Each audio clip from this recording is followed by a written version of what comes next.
ایک دفعہ کا ذکر ہے کہ ایک نکاح پوش بزرگ زمانے جاہلیت میں عرب کے کسی علاقے کے بادشاہ تھے۔ یہ پہلے عشق مجازی یعنی غورت اور بیریش لڑکوں کے عشق میں مبتلا تھے اور بہت اچھے شاعر بھی تھے۔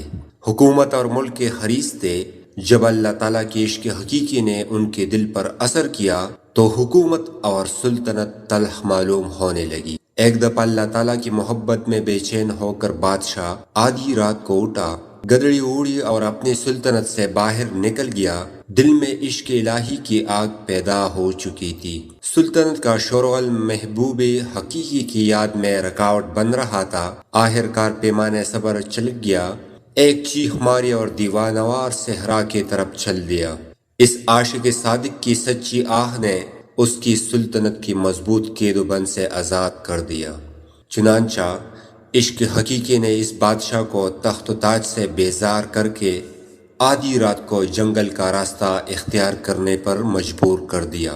سنگلاخ پہاڑوں، دریاؤں، صحراؤں سے دیوانوار گزرتا ہوا وہ بادشاہ اپنی حدود سلطنت سے نکل کر دوسرے ملک تبوک کی سرحد میں داخل ہو گیا اور چہرے پر نقاب ڈالی تاکہ عام لوگ پہچان نہ سکے کہ یہ گدری فوج کسی ملک کا رئیس یا بادشاہ ہے۔ ملک تبوک میں اس بادشاہ پر جب کئی پاکے گزر گئے تو ذوق و نکاحت سے مجبور ہو کر مزدوروں کے ساتھ اینٹیں بنانے لگا۔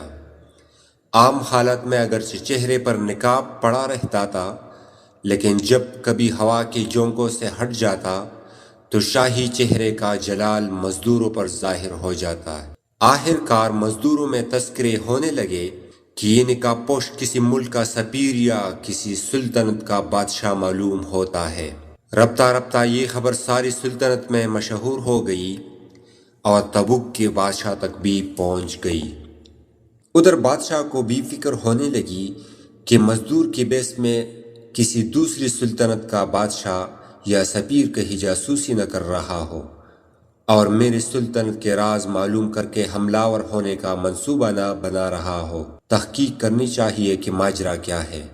شاہ تبوک نے فوراً سامان صبر باندھا اور خفیہ طور پر حالات معلوم کرنے کے لیے مزدور کی جرمٹ میں گھس گیا جہاں وہ نقاب پوش اینٹیں بنا رہا تھا۔ بادشاہ نے اس کے علاوہ تمام مزدوروں کو دور ہٹا دیا اور اس کا نقاب اٹھا دیا، اور بادشاہ نے اس کے چہرے کی رونق کو دیکھتی ہی پہچان لیا کہ بادشاہ معلوم ہوتا ہے۔ چنانچہ بادشاہ نے ان سے دریافت کیا کہ آپ اپنے صحیح حالات سے مجھے آگاہ کیجیے۔ آپ کا یہ روشن چہرہ شہادت دیتا ہے کہ آپ کسی ملک کے بادشاہ ہیں، لیکن آپ نے یہ فقیری اور مسکینی کس وجہ سے اختیار کی ہے؟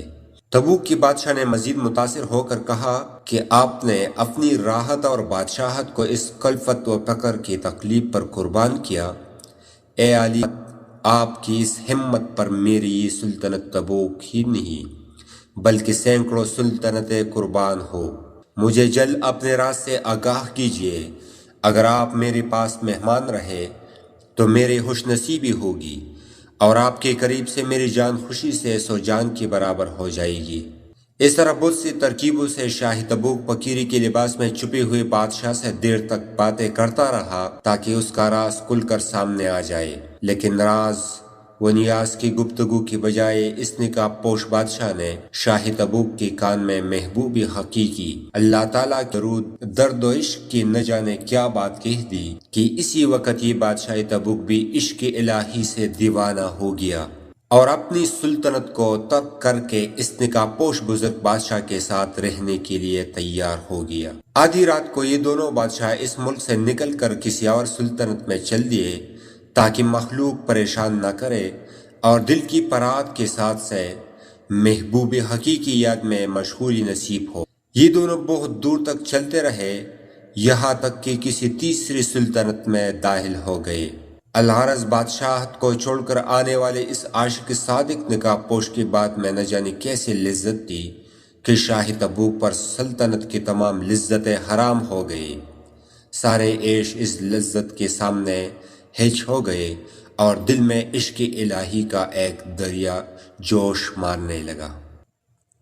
ناظرین، اس قصے سے ہمیں یہ سبق ملتا ہے کہ دنیا کی تمام لذتوں کی خالق اللہ تعالیٰ کے عشق و محبت کی لذت ایسی لذت ہے کہ ساری دنیا کی لذتیں اور مزے اس کے سامنے کچھ بھی حیثیت نہیں رکھتے۔ اور یہ بھی معلوم ہوا کہ اگر کوئی شخص عشق حقیقی کی دولت سے محروم ہوا تو اپنے آپ کو کسی کامل اللہ والے کے قدموں میں پناہ کر دے تو اللہ تعالیٰ اس کو بھی یہ دولت عطا فرمائیں گے۔